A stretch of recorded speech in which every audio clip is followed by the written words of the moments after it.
discernment, and awareness. I believe that most people genuinely mean well. We are all human, we make mistakes, we miscommunicate, but we reflect and we learn from it as we go. Well, if we choose to, of course. Sometimes we may face with a situation with someone we may have known and trusted, maybe for years. But this life is a path of growth, and we will be faced with triggers and shadows. It's about when we are face to face with them, will we choose the higher path, path of love, authenticity, purity, and growth? Or will we choose a lower karmic path to act out of those shadows, to hurt people, to act out of spite, to manipulate another? That is what will define our character, I believe, and who we're choosing to be now in this moment. Not who we said we were a year ago, not who we said we are planning to be a year from now, but who we are in this moment. We will always be presented with opportunities for growth and choices we make. When someone harmed us, especially when it was someone close to us, whether that harm was to harm your relationship, your friendship, your work environment, whatever your situation may be, we may often go through mental gymnastics of telling ourselves that it wasn't intentional or conscious or malicious, because that may be the only way in that moment that we can wrap our mind around it. But how do we know truly if it was or if it wasn't? I believe that most people do genuinely mean well, but sometimes make mistakes. Many people, when they realize that they have caused harm to another, they will first of all not feel great about it.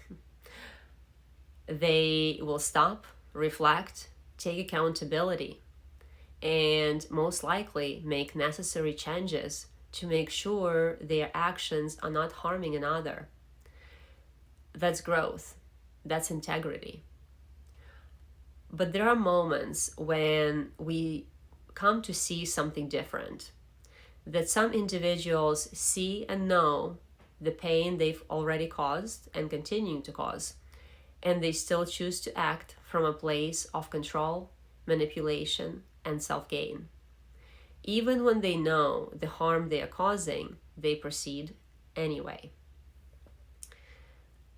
That itself shows you if those actions were intentional or not, conscious or not, malicious or not.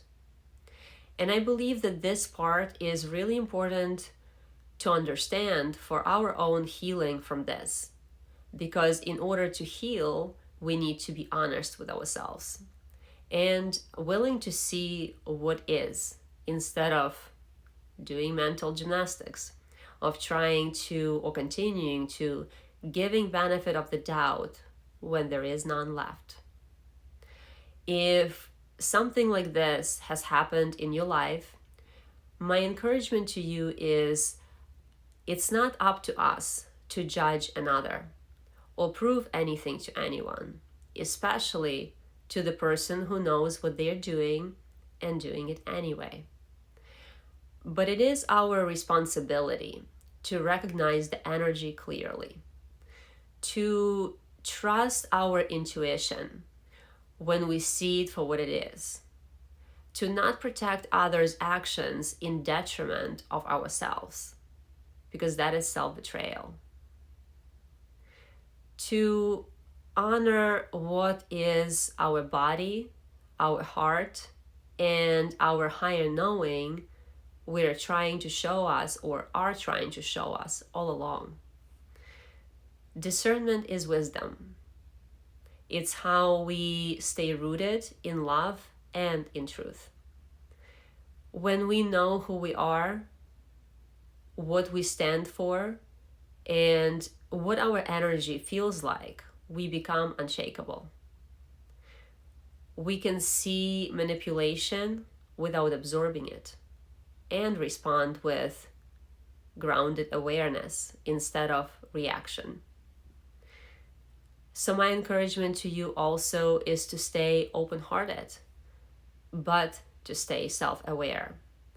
You can hold compassion and still hold boundaries.